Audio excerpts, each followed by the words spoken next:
नमस्कार दोस्तों, बहुत बहुत स्वागत है आप सबका एक बार फिर से हमारे YouTube चैनल जिसका नाम है एस्ट्रो नॉलेज में। दोस्तों, आज की इस वीडियो में हम एक 37 वर्ष युवक की कुंडली का विश्लेषण करने वाले हैं जिन्होंने अपने बर्थ डिटेल्स मेरे साथ शेयर किए हैं और एस्ट्रोलॉजी के माध्यम से ये अपने जीवन से जुड़े हुए कुछ महत्वपूर्ण प्रश्नों के उत्तर जानना चाहते हैं। तो निश्चित ही आज इस वीडियो में मैं इनके द्वारा पूछे गए सभी प्रश्नों का उत्तर दूंगा और साथ ही साथ इनकी कुंडली का पूर्ण विश्लेषण भी करूंगा।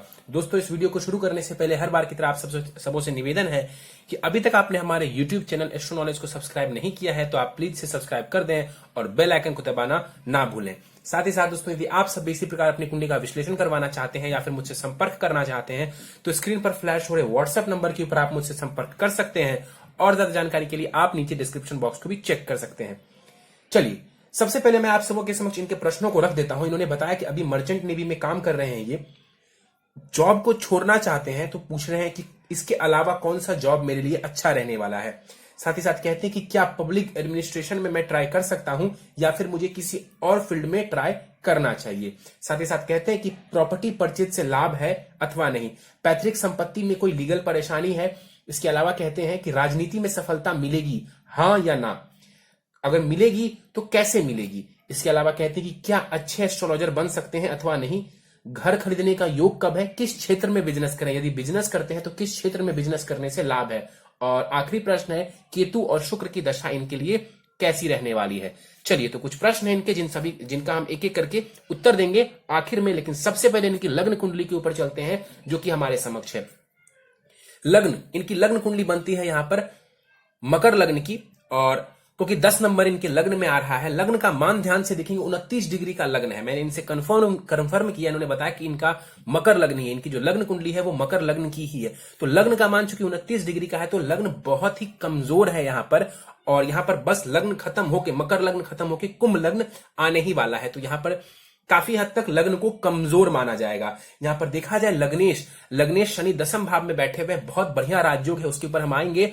और चंद्रमा यहां पर कर्क राशि में विराजमान है, तो इस जातक की कुंडली बनती है मकर लग्न और कर्क राशि की।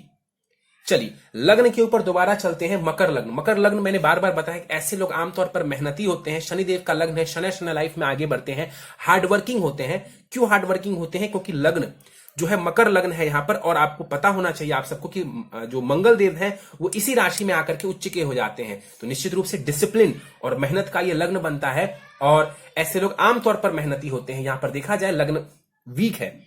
आगे बढ़े, चले तीसरे भाव के ऊपर। तीसरे भाव में 3 ग्रह बैठे हुए हैं, कुछ योग बन रहे हैं यहां पर। सूर्य बुध का बुधादित्य योग बन रहा है तीसरे भाव में, साथ ही साथ सूर्य और मंगल एक साथ विराजमान है, तो यहां पर पराक्रम योग भी बन रहा है। तीसरे भाव में पराक्रम योग, देखिए तीसरा भाव होता ही साहस, पराक्रम और मेहनत का है, तो यहां पर सूर्य मंगल जैसा ग्रह बहुत ही योग कारक हो जाते हैं, बहुत लाभ पहुंचाते हैं। सूर्य और मंगल यहां पर बैठे हुए हो तो जातक में जो है अदम्य साहस होता है ऐसे लोगों में। तो यहां पर सूर्य बैठा हुआ है, मंगल बैठा हुआ है, बहुत अच्छी स्थिति है। और गुरु की राशि है, सूर्य यहां पर 9 डिग्री के साथ बैठे हुए हैं। तो सूर्य जो है यहां पर इस कुंडली में कौन है, सबसे पहले हम वो देखते हैं। सूर्य यहां पर देखें तो अष्टमेश है, अष्टमेश सूर्य है और जाकर के तीसरे भाव में विराजमान है। इस कुंडली में देखा, हालांकि मैं आपको बता दूं कि चंद्रमा और सूर्य को अष्टमेश सप्तमेश होने का ऐसा कोई दोष नहीं लगता है, लेकिन इस कुंडली में सूर्य और चंद्रमा कारक ग्रह नहीं कहलाएंगे। चलिए, तीसरे भाव में जाकर के सूर्य बैठे हुए 9 डिग्री के साथ बलाबल के साथ यहां पर, और इनके पास 50% का बल इनके पास 50% का होगा, और यहां पर बैठ करके ये इनके साहस पराक्रम में वृद्धि कर देंगे। मित्र गुरु के घर में बैठे हैं, गुरु की राशि भी आ रही है, बहुत जबरदस्त स्थिति है। आप मेहनत करिए, पराक्रम करिए, जीवन में खूब आपको ये मान सम्मान दे जाएगा, खूब लाभ दे जाएगा। गुरु की दृष्टि पड़ेगी कुंडली के 9वें स्थान के ऊपर, निश्चित रूप से ये आपको विदेश की यात्राएं करवाएंगे, हायर एजुकेशन के अच्छे योग बना देगा।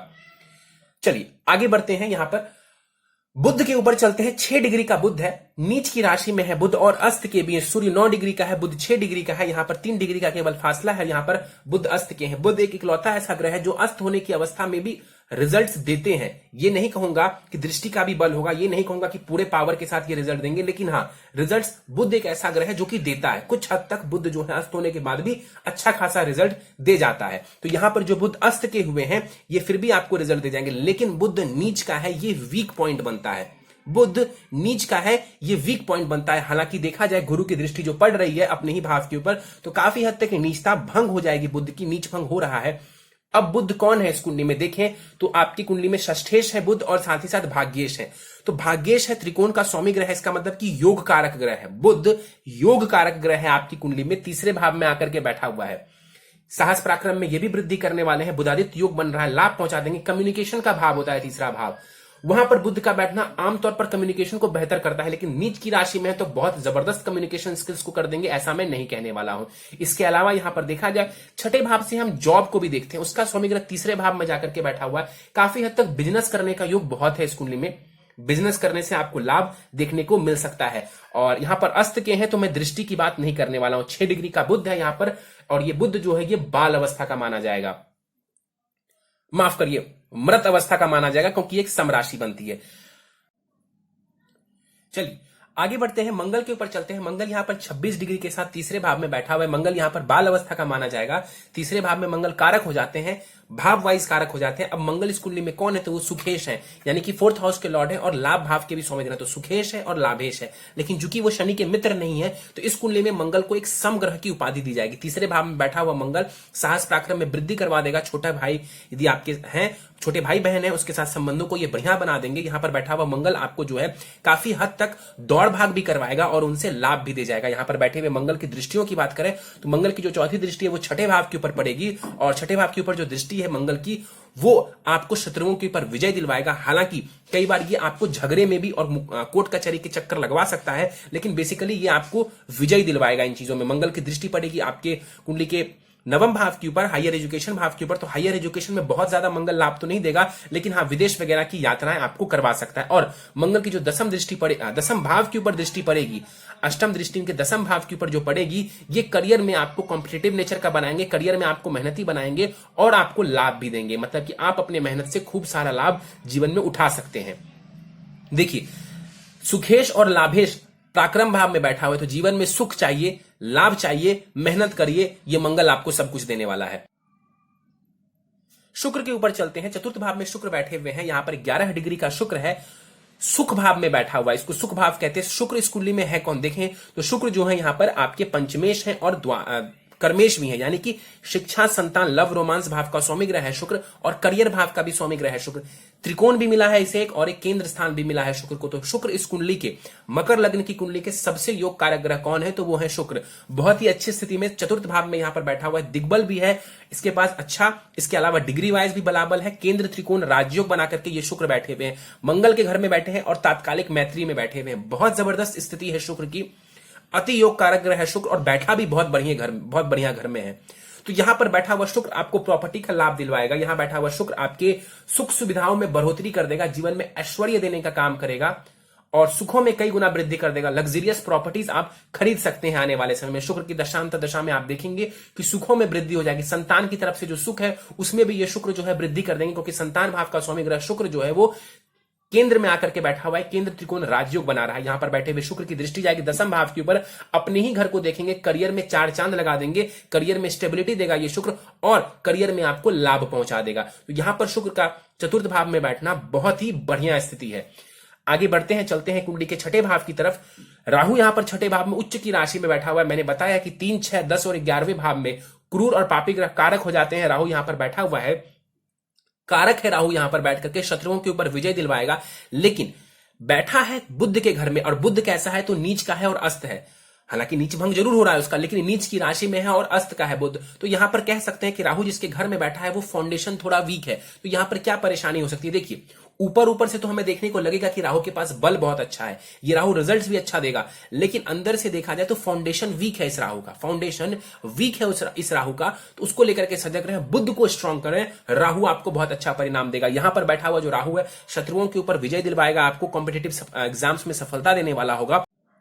यहां पर बैठा हुआ राहु पॉलिटिक्स में भी सफलता देता है। क्यों देता है यदि हम देखें तो राहु क्या है, तो राहु एक मायावी ग्रह है, राहु जो है एक षड्यंत्रकारी ग्रह है। तो यहां पर बैठा हुआ राहु शाम दाम दंड भेद सब कुछ अपना करके सामने वाले को हराने का मादा रखता है, और आजकल के टाइम पे ये बहुत जरूरी है। तो यहां पर बैठा हुआ राहु इन चीजों में आपको लाभ करवा देगा। राहु की दृष्टि पड़ेगी कुंडली के दसम भाव के ऊपर, करियर में आपको लाभ देगा। हालांकि कई बार आपका मन करेगा करियर में बदलाव करने का। कई सारे वीडियोज में मैंने बोला है राहु के तो दसम भाव को प्रभावित करते हैं, इनकी दशा अंतर्दशा चली, मन करता है व्यक्ति का कि मैं एक बदलाव करूं, मैं बदलाव करूं। अच्छी स्थिति होगी कुंडली में राहु केतु की तो वो लाभ दे देंगे, नुकसान वाली स्थिति होगी तो नुकसान दे देंगे। तो यहां पर राहु की दृष्टि शुभ दृष्टि है, ये आपको लाभ करवा देगा। राहु की दृष्टि दसम भाव के ऊपर जाना पॉलिटिकल कॉन्टेक्स्ट दे सकता है आपको। राहु की दृष्टि 12वें घर के ऊपर जाना अस्पताल के चक्कर लगवा सकता है और धन का व्यय करवा सकता है। राहु की दृष्टि द्वितीय भाव के ऊपर जाएगी, धन तो ये कई मार्ग से आपको दे सकता है, लेकिन द्वितीय भाव होता है प्रॉपर्टी का, वाणी का, तो वाणी को लेकर के सावधान रहेंगे। और कहीं ना कहीं प्रॉपर्टी, फैमिली प्रॉपर्टी है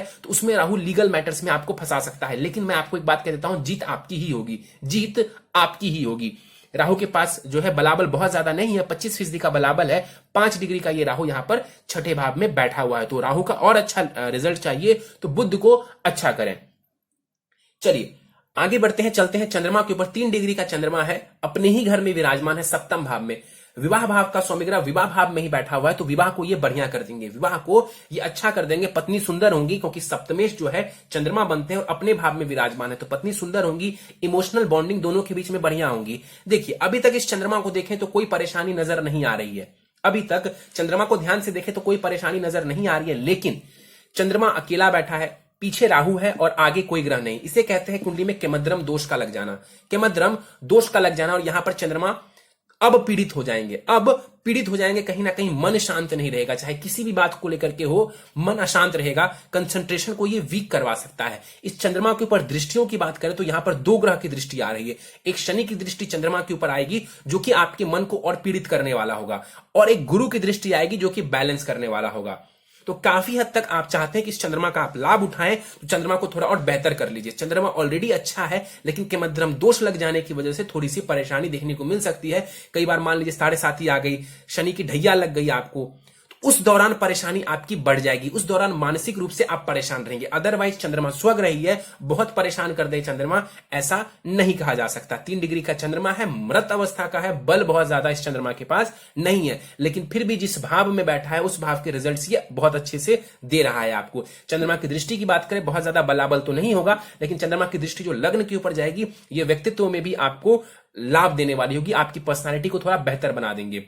चलिए आगे बढ़ते हैं, चलते हैं शनि के ऊपर। शनि दसम भाव में बैठा हुआ है, 9 डिग्री का शनि है, उच्च की राशि में बैठा हुआ है, और यहां पर शनि के बैठने से कुंडली में एक योग बन जाता है, महापुरुष योग, इसे कहते हैं शश महापुरुष योग। शश महापुरुष योग आपके दसम भाव में शनि के द्वारा बन रहा है। ये जीवन में आपको नेम फेम, पद प्रतिष्ठा सब कुछ देने वाला है। फेमस होना चाहते हैं आप, हो सकते हैं, समाज में मान सम्मान कमाना चाहते हैं, सब कुछ ये दे सकता है। शनि यहां पर वक्री भी है उच्च की राशि में। देखिए मैंने बार बार बताया कि उच्च की राशि में जब कोई ग्रह वक्री होता है तो उसके पॉजिटिव परिणाम कम हो जाते हैं, लेकिन साथ ही साथ एक और सूत्र मैंने बताया था कि यदि कोई पाप ग्रह वक्री होता है तो वो आमतौर पर अच्छा रिजल्ट देता है। खास करके मैंने शनि के बारे में बोला था कि शनि वक्री होने की अवस्था में अच्छा रिजल्ट दे जाता है।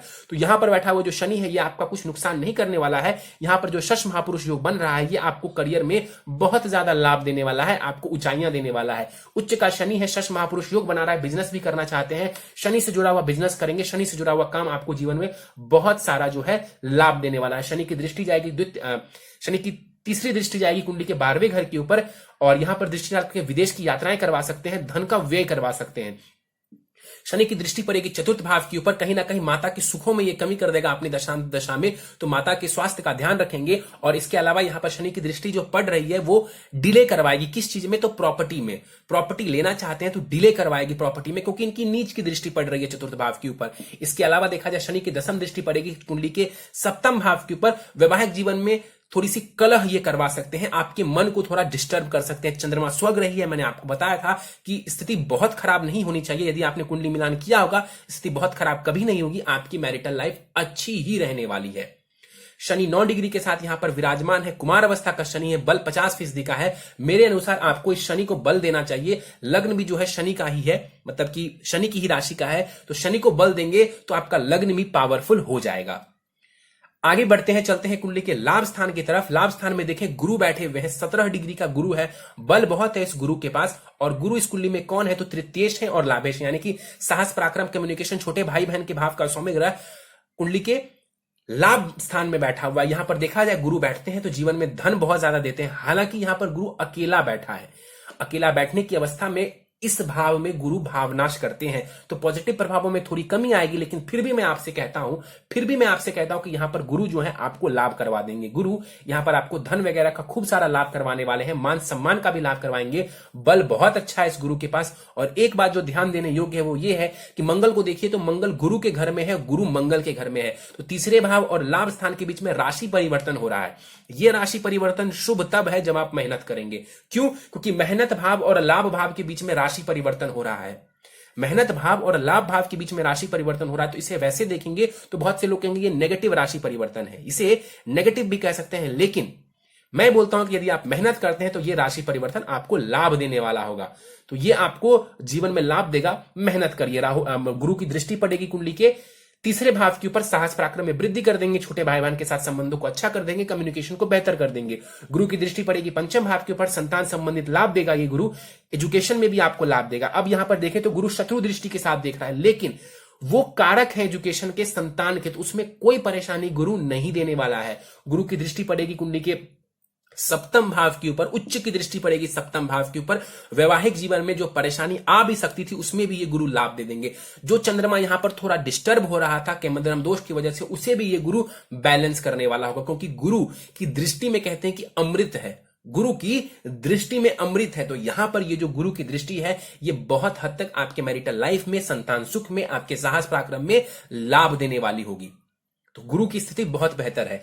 यहां पर केतु के ऊपर चलते हैं। केतु देखा जाए तो कुंडली के, केतु के प्रेडिक्शंस करने से पहले ध्यान से देखिए अपने लाभ भाव को। गुरु बैठा है लाभ घर में, लाभ स्थान में, पीछे शनि और आगे केतु, बीच में कौन सा घर है? लाभ का स्थान। पाप कर्त्री नामक दोष बन गया है आपके कुंडली के लाभ भाव को। इस वजह से लाभ में थोड़ी और कमी आएगी। भावनाश तो कर ही रहे थे गुरु, अब लाभ में थोड़ी और कमी आएगी क्योंकि यहां पर पाप कर्त्री दोष बन रहा है। चलिए केतु के ऊपर चलते हैं। 5 डिग्री का केतु है यहां पर, और यहां पर 25% के आसपास का बलाबल है। उच्च का केतु है, गुरु के घर में है, गुरु लाभ स्थान में बैठा हुआ है। तो केतु आपको लाभ तो देंगे, लेकिन विदेश भाव में बैठा हुआ है, अध्यात्म के भाव में बैठा हुआ है, और यहां पर बैठ करके केतु अध्यात्म से जोड़ने का कार्य करेंगे। केतु के ही नक्षत्र का है, केतु के ही नक्षत्र का है, और यहां पर केतु अध्यात्म से जोड़ने का काम करेंगे। मन को थोड़ा भटकाएंगे, मन को थोड़ा ध्यान की तरफ लेकर के जाएंगे। और यहां पर केतु की दशा जब चलेगी तो खर्चों पर आप कंट्रोल रखेंगे, विदेश की यात्राएं करेंगे आप, और कहीं ना कहीं धन का ये व्यय करवा सकता है केतु धन का व्यय करवा सकता है। केतु की दृष्टियों की बात करें, केतु की दृष्टि पड़ेगी कुंडली के चतुर्थ भाव के ऊपर। प्रॉपर्टी लेना चाहते हैं तो केतु की दशा में थोड़ी सी परेशानी आ सकती है। केतु की दशा में प्रॉपर्टी लेने से बचना चाहिए। केतु की दृष्टि देखें तो कुंडली के छठे भाव के ऊपर पड़ेगी, नीच की दृष्टि पड़ेगी, स्वास्थ्य को लेकर के सजग रहेंगे। और केतु की दृष्टि पड़ेगी कुंडली के अष्टम भाव के ऊपर। फिर से बोलता हूं कि केतु की दशा में पैसे वगैरह को सोच समझ करके खर्च करेंगे और स्वास्थ्य का ध्यान रखेंगे। तो यहां पर बैठा हुआ केतु पैसों का व्यय करवा सकता है। अध्यात्म के लिए केतु की दशा, अध्यात्म के लिए यहां पर केतु का बैठना बहुत अच्छा है। चलिए आगे बढ़ते हैं, और यहां पर मैंने आपके कुंडली में सभी ग्रहों का विश्लेषण किया। सीधे आपके दशाओं के ऊपर चलते हैं। अभी आपको केतु की महादशा चल रही है जो कि 28 अप्रैल 2026 तक चलने वाली है। केतु में फिलहाल देखा जाए तो शुक्र की अंतरदशा चल रही है जो कि 25 नवंबर 2020 तक चलने वाली है। मैंने आपको बताया था कि केतु की जो महादशा है बहुत जबरदस्त नहीं है आपके लिए। अध्यात्म वगैरह से जुड़ना चाहते हैं तो ये केतु आपको लाभ दे देगा। एस्ट्रोलॉजी वगैरह से जुड़ना चाहते हैं, केतु लाभ दे देगा। उसके अलावा यहां पर मेटेरियलिस्टिक सुखों में थोड़ी सी कमी कर सकते हैं क्योंकि 12वें घर में बैठा हुआ है। लेकिन ऐसा नहीं है कि केतु आपका बहुत खराब है, केतु आपका अच्छा है। केतु अच्छा है, लेकिन मेटेरियलिस्टिक चीजों को केतु नहीं दर्शाते हैं।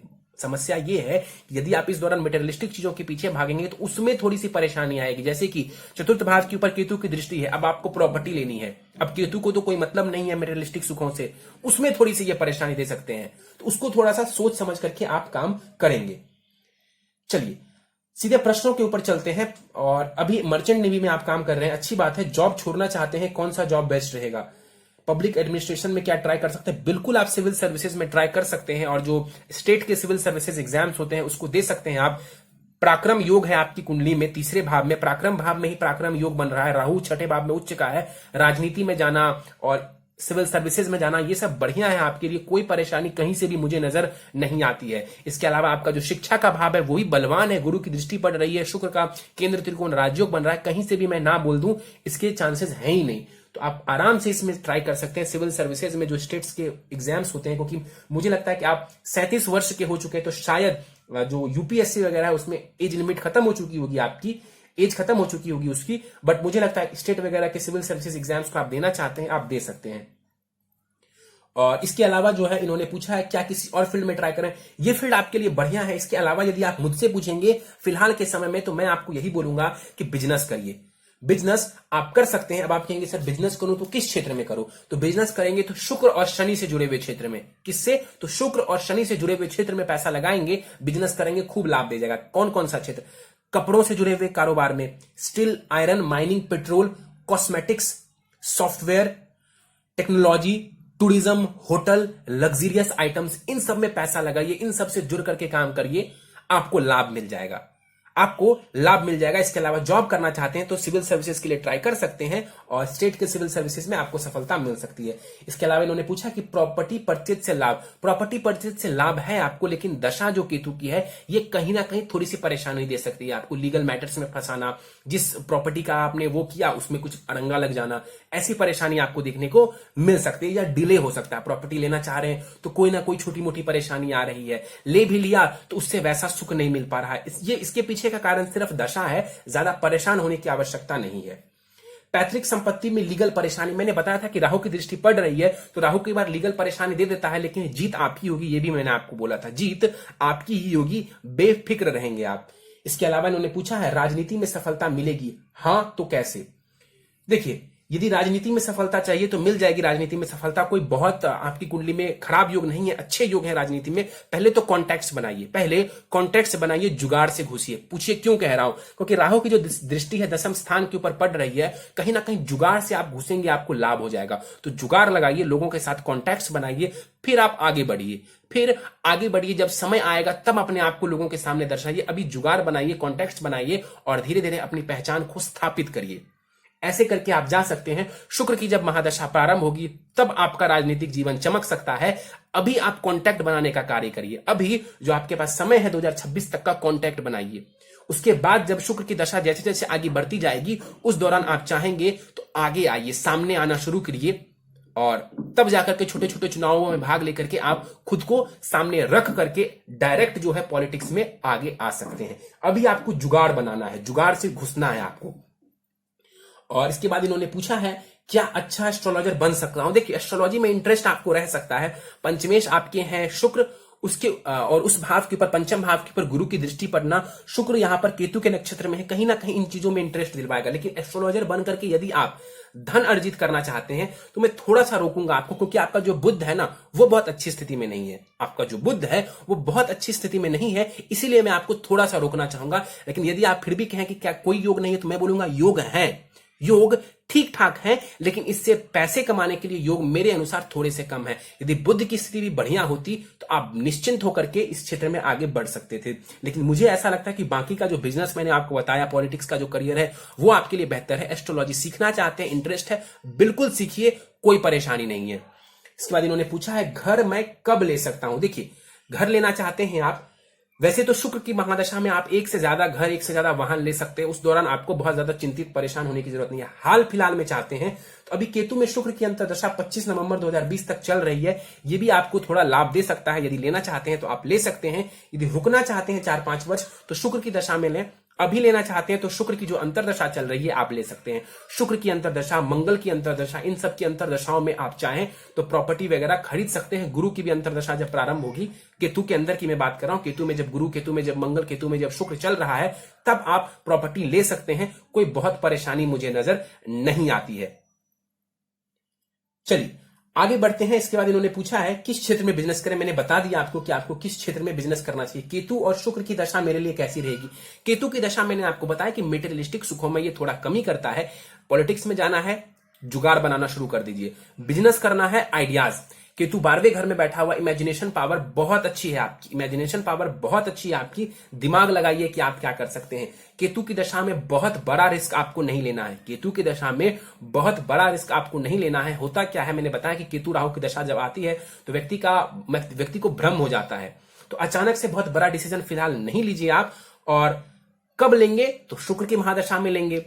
कब लेंगे तो शुक्र की महादशा में लेंगे। जो भी करना चाहते हैं सब लीजिए, लेकिन अभी सोच समझ करके आगे बढ़िए। पीसीएस वगैरह देना चाहते हैं, बिजनेस वगैरह करना चाहते हैं, आप कर सकते हैं।